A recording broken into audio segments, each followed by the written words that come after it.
This is Richard from the Steady Peddler. How you doing this morning? Hey, I'm out for an early morning ride, and I'm just going to take it kind of easy here. We are in Fairmount Park, which is a historical site in Riverside, California, which is a city I used to live in. I live nearby now, and so I'm just going to talk a little bit about this Magician Atlas that I'm riding right now. The Atlas is a mid-drive bike, and this is a Beifeng G510 motor. This has a 20 amp hour battery and is set up as a 9-speed using SRAM shifting. Shifters are a little unusual on this. If you're used to rapid fire, Shimano rapid fire, you're going to find that this has 2 buttons and not a release lever like you're used to with rapid fire. So you push forward to both grab lower gears and to grab higher gears. And I'll tell you that one of the claims to fame on this bike is everything on this bike is brand name stuff. And how they're bringing it in at the price point that they're bringing it in is kind of a mystery to all of us. This bike was given to me for testing, but for retail customers, you're going to save about $1,000 over the closest bike that you can get in specs. The SRAM drivetrain, that's an expensive drivetrain.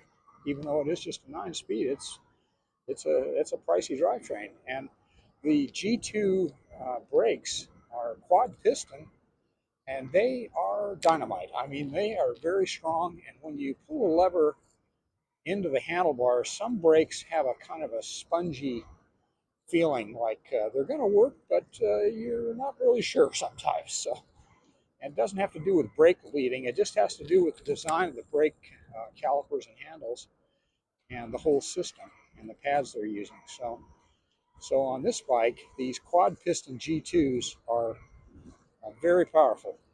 And so the only thing I would say on them that I've experienced so far is that this is a metallic pad that they have fitted. And that's in concert with the idea this bike's going to be ridden heavy duty off-road.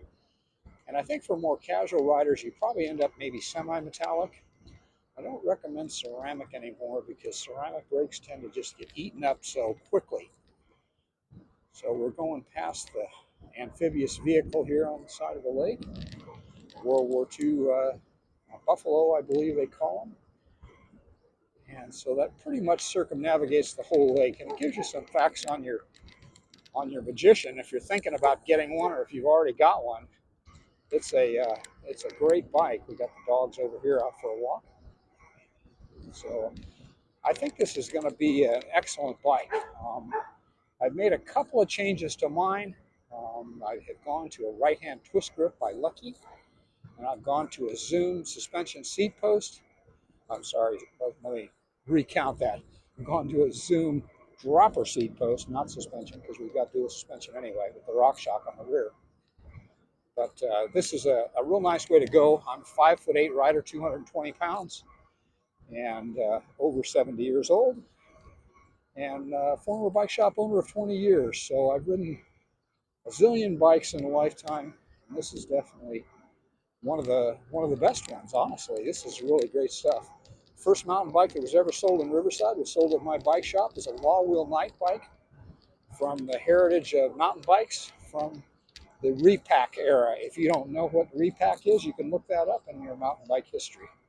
But this is a great bike, and just represents the modern technology that we've come to at this point in the bike world, and an excellent price point. So this is Richard at the Steady Peddler. Hope that's helpful.